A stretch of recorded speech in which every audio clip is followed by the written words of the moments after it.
notre scientifique. Avant d'aller retrouver Willy Michael tout à l'heure pour les informations culturelles, Info People, on lui déroule le tapis. Oui, c'est le docteur Larry Stéphane Ngemi. Avec lui ce matin, nous parlerons de fibromyome. Bonjour, docteur Larry. Bonjour Sandra Peniel, mon commandant du zone, bonjour. Et à toute l'équipe en studio.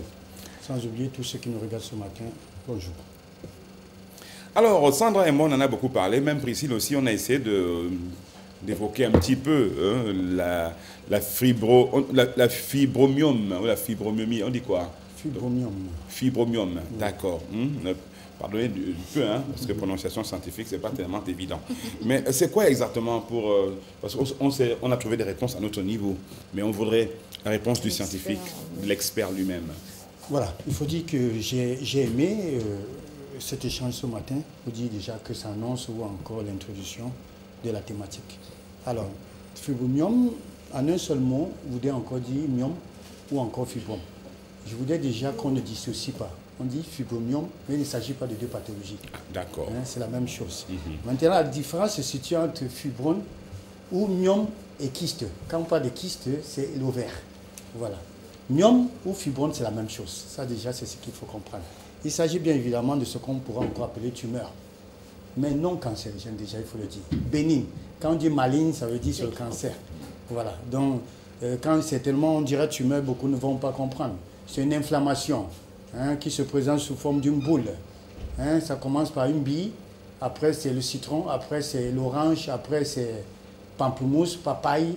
Hein, ça peut prendre aussi, pour ne pas dire un ballon. Une pastèque. Une pastèque aussi, voilà. Voilà ce que c'est que les myomes. Et ça peut exploser, de toute façon? Oui, oui, il peut avoir ce qu'on appelle une torsion. Ça, c'est très dangereux. Voilà. Comment se manifeste réellement cette maladie, docteur Larry? Voilà, il faut dire que Sandra Peniel, chez certaines personnes, il y a ce qu'on appelle, ils sont asymptomatiques. Ça veut dire que c'est à l'issue d'une consultation, certainement pour une autre pathologie, hein, qu'on découvre que la dame présente ce qu'on appelle les myomes ou encore les fibromes. Alors, a priori, il faut dire qu'on est asymptomatique.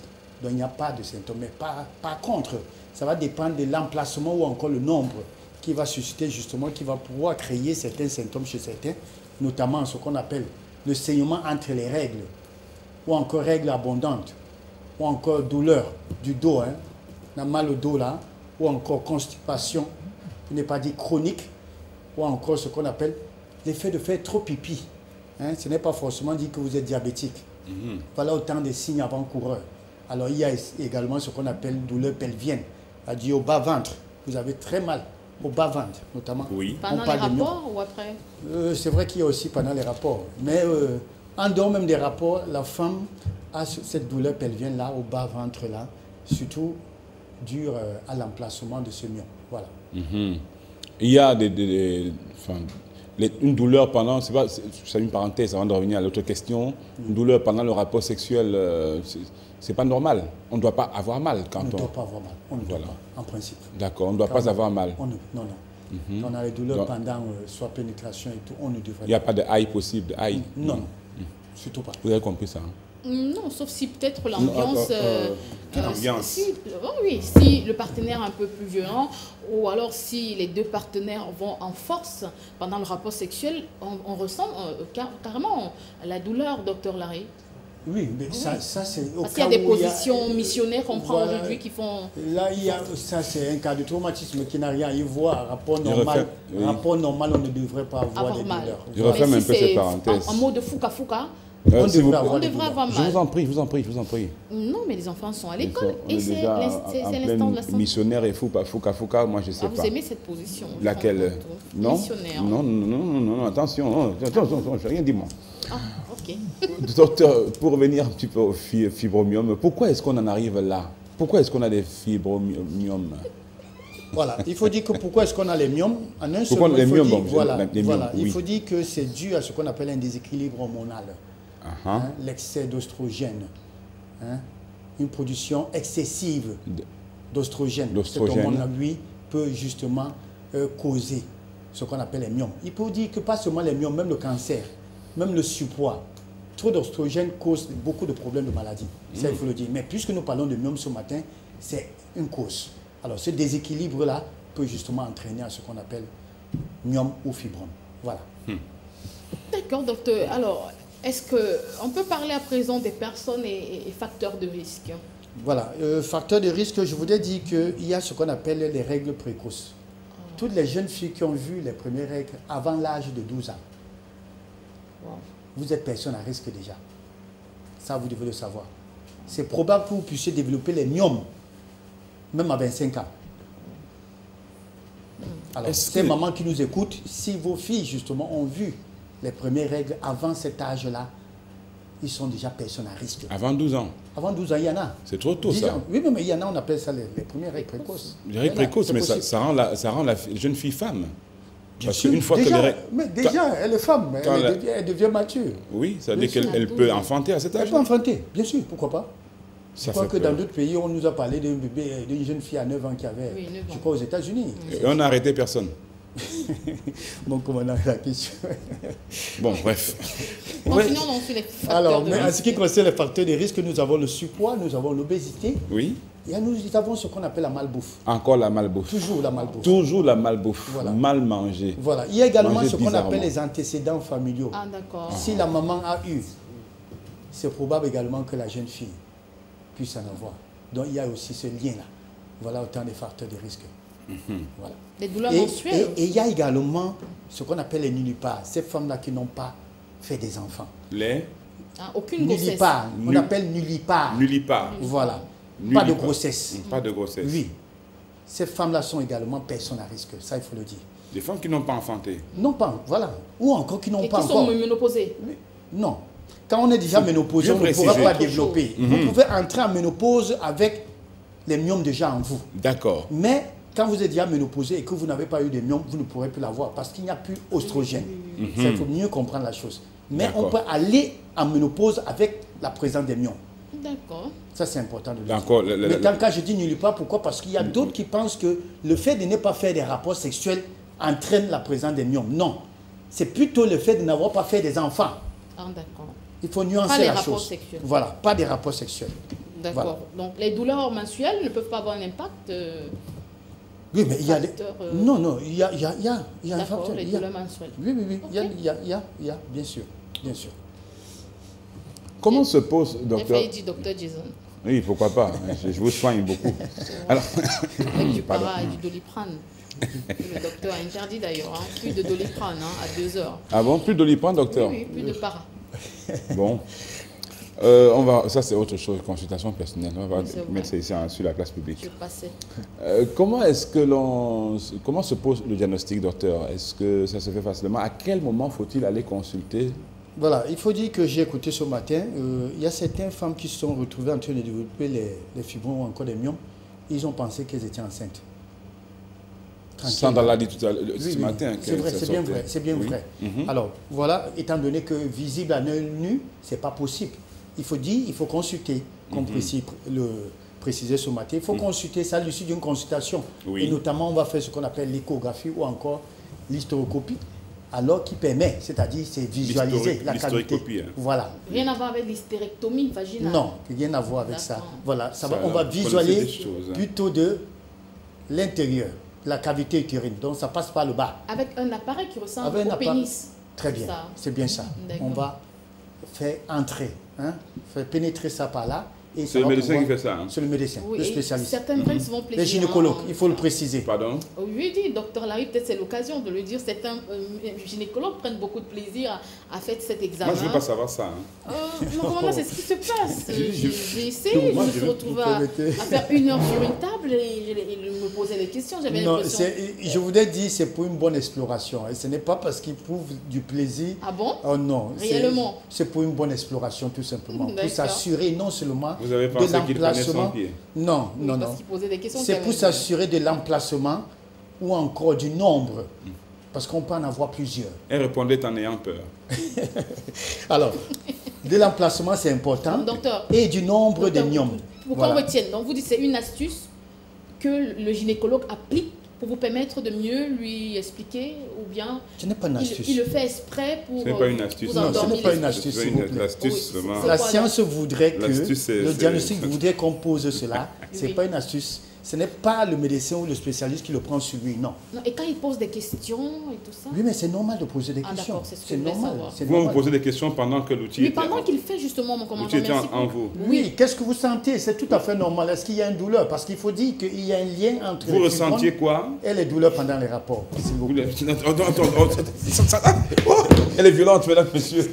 Je ressentais quoi? C'est un examen. Vous ne venez même pas me sauver. Docteur Larry, c'est normal. Je parle de ce monsieur Valérie TPO. Bon Dieu, Valérie TPO, je ne sais pas. Alors, on pourrait également procéder à ce qu'on appelle une IRM. Ça, c'est important pour pouvoir visualiser, pour pouvoir mieux visualiser la chose. Soit l'IRM, soit une échographie abdo-pelvienne. Voilà autant le diagnostic qui est posé. Voilà. Rassurez-vous, vous êtes le seul qui me fait les effets. Alors, peut-on parler des conséquences sur la santé, docteur Larry? Oui, conséquences, oui. Il faut dire que, déjà, trouble de fertilité. Parce que là encore, je continue à le préciser, ça va dépendre de l'emplacement des myomes. Si c'est dans la cavité utérine, dites-vous bien que vous ne pourrez pas procréer. Alors, il faudra l'ôter, il faudra l'enlever. Alors, ça c'est important, trouble de fertilité. Il faudra dire également qu'accouchement prématuré ou encore fausse couche, toujours, ça fait partie des conséquences de la présence des myomes ou des fibromes. Ou encore, l'hémorragie abondante. Ça, il faut préciser. Il y a beaucoup de femmes qui saignent. Elles peuvent saigner même une bouteille, pour ne pas dire une bouteille. 1 litre. Une bouteille de Tanguy, pour ne pas dire 1,5 litre. Faites très attention. Alors, justement, parlant de quantité, docteur, lorsqu'on passe de 5 jours de règles à 3 jours de règles, s'il faut s'inquiéter, on a moins de 30 ans ou moins de 35 ans. Oui, il faudra consulter, ça c'est important. C'est vrai aussi qu'il peut s'agir d'un problème hormonal, d'un déséquilibre et tout. Mais toujours est-il dit, quand vous passez de 5 à 3, où il y a déjà ce déséquilibre-là, il faut consulter. C'est important de savoir. Un gynéco. Un gynéco. Ça, faut vraiment le préciser. Voilà. Prévention et traitement, docteur? Voilà, la prévention passe par le dépistage. Toujours faire l'échographie. Ça a précisé ce matin. Il faut toujours aller faire l'échographie. Non seulement pour s'assurer que réellement vous avez un bébé. Parce que ça pourrait être un ballon. Ça pourrait être une papaye ou encore, comme nous avons dit à l'introduction, ou une pastèque et tout. S'assurer. Et ça passe par l'échographie. Ça, c'est important. Ça, c'est la prévention. Et alors, la prévention également, c'est s'assurer de l'emplacement. Est-ce que cela, c'est dans la cavité utérine? Est-ce que cela, c'est au niveau de la paroi? Ou encore, c'est à l'extérieur? Ça, c'est important de s'assurer. Voilà. Maintenant, traitement, il faut dire que les traitements existent. Ça pourrait être une chirurgie. Ça pourrait être des médicaments. Non seulement pour freiner l'évolution de ces myomes-là, parce qu'il faut dire que ces myomes-là se nourrissent. Ils mangent aussi. Quand vous mangez, également, ils mangent. Alors, les médicaments vont justement permettre d'empêcher à ces myomes-là de pouvoir se nourrir. Ça, c'est important. Alors, traitement, c'est vrai qu'on parle des astuces ou encore des secrets de grammaire, mais je préfère pas me prononcer sur ce plateau parce que il y a des tradipraticiens qui disent qu'ils soignent. Moi, j'ai toujours dit, s'il y a des tradipraticiens qui le soignent, autant mieux les mettre sur les lieux publics et qu'on officialise la chose. Pourquoi? Parce que nous avons vu certaines femmes aller chez les tradipraticiens et revenir à l'hôpital quand il se fait tard. Donc faites très attention, il va s'agir de la taille. La taille des myomes peut causer beaucoup de dommages, au point où même les tradipraticiens n'arrivent pas à soigner. Quand c'est vraiment énorme, la seule chose qu'il y a à faire, c'est l'opération. Quelles qu'en soient les plantes que vous allez boire, même si c'est 40 litres, ça ne fera rien. Donc je voudrais attirer votre attention ce matin, vous les femmes. Soyez éveillés. Soyez éveillés. Oui, il y a des plantes qui peuvent justement éradiquer, mais ça va dépendre de la taille de vos myomes. Ça, je le précise encore. Si c'est au stade primaire, c'est gérable. C'est gérable. Mais à un certain nombre, à une certaine taille-là, franchement, c'est l'opération. Qu'on ne vous trompe pas. Qu'on ne vous trompe pas. Ça, c'est important. Il ne faut pas avoir peur. Il ne faut non plus avoir peur. Aujourd'hui, nous avons un plateau technique au Cameroun qui permet de le faire. Il y a des médecins, des chirurgiens. Même 10 femmes en une journée, ils peuvent extraire les myomes. Voilà. D'accord. Allez, docteur Larry, on va terminer avec le conseil des aliments aussi. Et sinon, est-ce qu'un fibrome peut causer des difficultés? Pour les rapports sexuels, par exemple? Oui, ça va dépendre de la taille. Il faut dire que chez certaines femmes qui ont des fibromes, c'est-à-dire mal placées, si je peux appeler ça comme ça peut causer justement des douleurs pendant les rapports. Ou encore une baisse de libido, baisse de plaisir également. Ça, il faut le préciser. C'est un rapport également. Mais là, voilà pourquoi je demande, il faut consulter pour connaître l'emplacement. En ce qui concerne l'aliment maintenant, il faut dire que Quand on parle d'oestrogène, il s'agit également, il y a un lien avec l'alimentation. Il y a des femmes qui se permettent le luxe de ne faire que nourrir leur myome. Et ça passe par quoi? Par le soja, par le l'ail. La viande rouge. Par la viande rouge, merci. Oui. Si vous avez des myomes, évitez. Vous devez connaître ce qu'il faut manger. Ça, c'est important. Surtout qu'aujourd'hui, on fait ce qu'on appelle la journée mondiale des végans. Quand on parle de véganisme, il s'agit de ces personnes-là qui sont contre l'exploitation animale. Pour eux, on ne devrait même pas manger du poisson. On ne devrait même pas manger de la viande. Alors, ça a un lien, est-ce que ça a un lien avec les myomes? Je dis oui. Pour mieux tuer ces myomes, évitez de manger même la viande, même le poisson. Mangez uniquement les herbes. Ces myomes vont se calcifier et vous allez perdre ces myomes. Voilà le conseil que je peux donner ce matin. Toujours aller consulter, ça c'est important. Alors nous qui sommes fans, hein, mon commandant, de brioche et de chocolat, il faudra arrêter, Dr Larry? Il faudra arrêter si vous avez des myomes. Ah ben, si on n'en a pas, on peut continuer à Voilà. manger. D'accord, merci beaucoup, Dr Larry. Mais je referai cet examen-là. Voilà.